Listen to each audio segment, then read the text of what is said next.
Hi, I'm Giulia Tariello and I am the European Union Youth Delegate to the United Nations and host of Rules the World podcast. In this episode of EU Talks, we will talk about youth resilience in Ukraine. You can listen to the episode on Spotify in a Rules the World podcast episode and watch it on YouTube.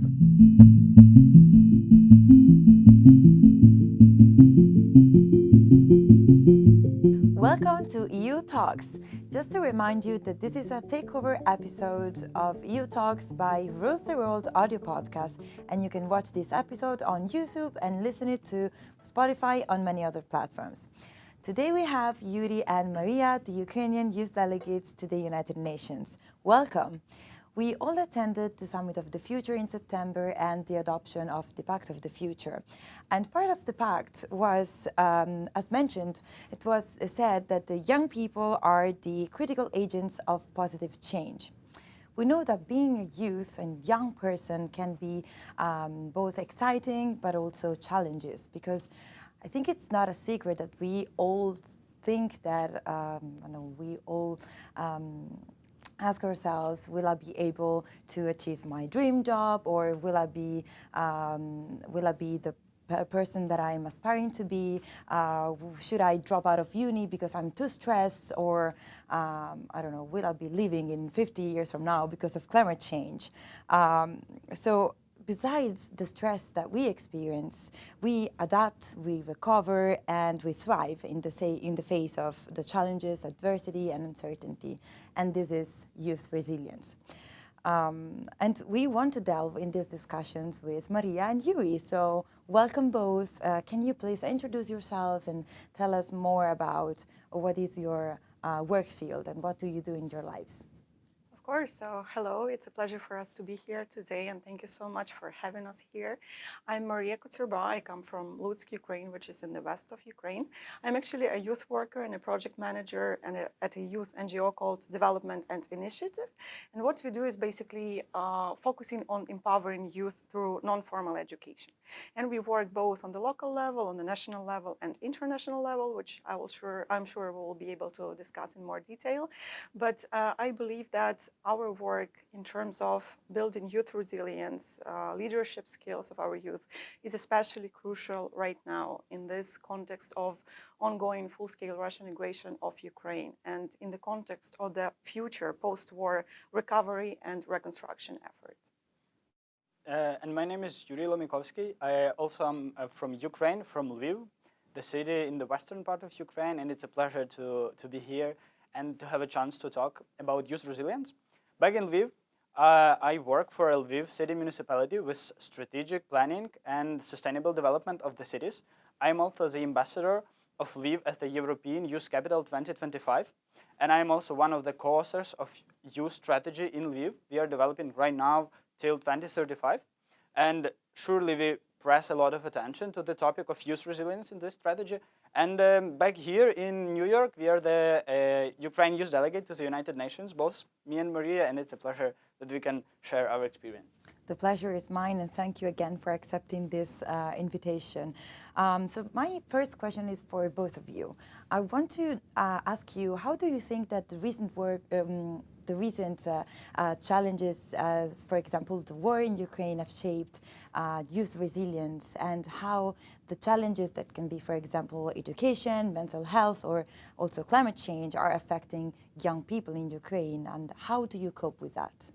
Yeah, if I may start, then it's the third year after the unprovoked illegal Russian full-scale invasion into my country, and the 10th year of Ukrainian war. And this war situation poses a great challenges to Ukrainian youth. Just for the recent research, 82% of Ukrainian youth just accepted that they felt some kind of losses, very different ones. So that could be jobs losses, educational losses, property losses, and most unfortunately, the losses of friends and relatives because of the war. How do we study? We basically study in bomb shelters or online because of a constant Russian missiles attack on our country and constant air alarms. And actually, yeah, we look like fine over here after 2 weeks in YC, but yeah, that all has a severe impact on our mental health as well. But I guess my short answer to this question on how do we cope with that is through creativeness. Yeah, we try to create. Despite the darkness, we share light with the world. We create new youth organizations. We create new youth businesses. We create new volunteering activities back in Ukraine, and that's how we try to cope, how we try to fight with Russia. And I guess this creativeness and the truth and the faith in our victory is what makes us, alive and what makes us keep running. Yeah, I would also like to say that actually for us, this time of a biggest challenge probably in our history has also been a time of new opportunities, new innovation being developed. And basically some of the phenomena, I would say, that we have witnessed during these almost 3 years of the war now, is the rise of volunteering, especially among the young people. So back in 2021, it was only 6% of young people who have ever tried themselves in volunteering. But by 2022, we already had a much larger number of people who were actually actively engaged. And this number of people who were engaged on a regular basis has doubled from 20% to 24%. And I think this speaks not only to the situation itself, but also to this cultural shift and also shift in the mindset of Ukrainian youth, because they are not just witnessing the history happen, but they are also actively shaping it and actually shaping probably the future of all of us here, not just of Ukraine, but also of the whole world, and especially with the focus on Europe and the future integration into the European Union, of course. So you both mentioned creativity and volunteerism among young people, and how in Ukraine there are also many youth organizations and youth movements that are engaging with young people in the country. How do you think that youth organizations are working and fostering youth resilience in Ukraine? Mm-hmm. Personally, I believe that the role of youth organizations and just different networks in this is fundamental, is exceptional. I myself first joined the civil society organizations back in 2014 when the war had just started. And for me, it was a great support system, basically. So that was where I got the chance to adapt to the new realities, where I got the chance to try myself in new spheres, to meet new people, to find new friends, to develop new skills. And I believe that right now it is even more important, because back then in 2014, our civil society wasn't as developed as it is now, as I just mentioned. So we have also been growing, we have been building a very resilient and a very strong civil society. Now we have many more organizations, and they act as a very important support network for current youth, because conflict brings many negative consequences, obviously, but one of them is this basically loss of the support networks that you were used to before this happened, before any crisis happens. And of course, it is very important to find it anywhere. Like, it doesn't have to be an organization. Of course, that could be a family. Of course, that could be an educational institution or your friends. But sometimes because of the war, you don't get access to these things anymore. And that's why organizations really matter. Now I'm also, as I just mentioned, working for a youth NGO, and I can say that participating in our projects has actually given our youth a new perspective, because they have something to look forward to. They have, it's really difficult to plan your future and to think of a future at all when you don't have a present to build upon, So if you actually have some tasks to do, if you are focused on something, if you have anything that you're passionate about, it is much easier to keep going forward. And it is much easier to actually find this strength to continue. So the role of youth organizations has truly been fundamental in all of the different aspects. And especially it works very well as a combination, of course, if you have different support systems. But we are here just as sometimes additional one, sometimes the only one. It really depends on the situation.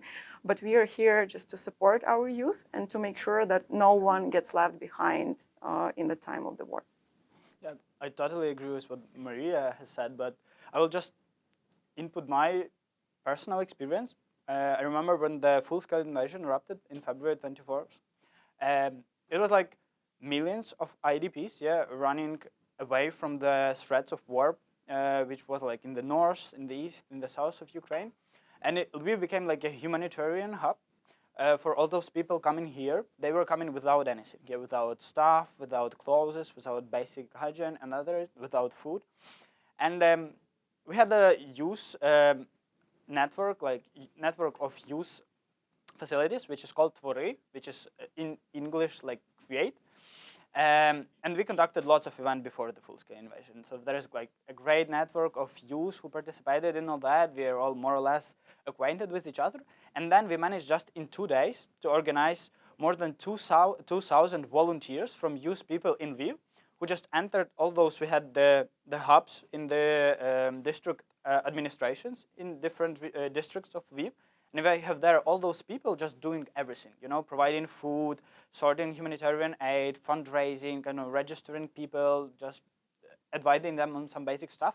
And that's this, you know, bottom-up approach. We never been ready to do it. So we never have like instructions on how to do it, but this bottom-up approach with a great aim and unity, because we want like to help Ukraine in this crisis. At the same time, this network of each other, more or less us, we managed to do it, yeah, from bottom up, and that's, as for me, the great example of youth resilience and how we approach the war in Ukraine. Absolutely. If I may just add a short thing. So we've been talking about youth in terms of what we can do for youth, what we can provide to the youth. But youth is pretty self-sufficient, you know, so youth know what they want and they can do absolutely everything for themselves. And I was just going to mention another example that right now the current surveys suggest that 90% of Ukrainian young people are now ready to engage in post-war recovery efforts in Ukraine. They are ready to actually engage in their local communities to recover our economy, to recover our infrastructure, and to basically make new initiatives. And this, I think, speaks about a lot. So youth, the only thing youth really needs is just maybe a little bit of support, a little bit of a push, but they really have, we do really have everything we've got to make it work and to build this new future without a war, in peace and security. So talking about this support and this push that you just mentioned, how we know that Ukraine and European Union have a long story of partnership in the past few years, and of course also in the future, and particularly in the field of youth development. How do you think that this partnership is affecting young people? And yes, this collaboration is affecting young people. I don't know, Yurii, maybe you want to answer that? Yeah, sure. I mean, if we use this metaphor of push, so the European Union is the best institution, yeah, and organization that can push you into the right directions. And I'm really thankful for the all member states, for the union itself, for their constant support in different ways, from grant program to youth organizations and youth projects to mobility exchanges, like other programs. What I would like to specify exactly is also one of the examples from my hometown, Lviv. We applied several times for the title of the European Youth Capital, which is like managed by the European Youth Forum. And finally, we managed to win this title, and Lviv will become the European Youth Capital in 2025. And for us, it was really crucial, because we earned this title in the times of full-scale invasion. So we aren't like a safe place to come.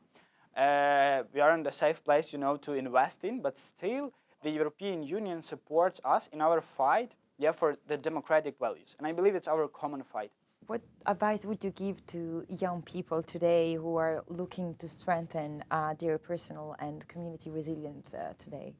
The advice I would give to the young people is actually, to be honest, at the moment like this, first to think about themselves, to take care of themselves, and whenever a young person thinks that they may need help, just to reach out to any trusted individual. It doesn't matter who that would be, a parent, a guardian, a friend again, or a representative of an NGO, I hope. It doesn't really matter, but it's really important to reach out for help and then to help the other. I wish to everyone who is affected by any severe challenges right now in Ukraine and also in the world, just to find this deep personal strength to continue to move forward, and just find something that you're passionate about and you can keep up doing this thing, and it actually keeps you going forward. So thank you very much, Mariia and Yurii, for participating in this episode, and thank you to the audience and the listeners of the EU Talks episode and Who Rules the World podcast takeover.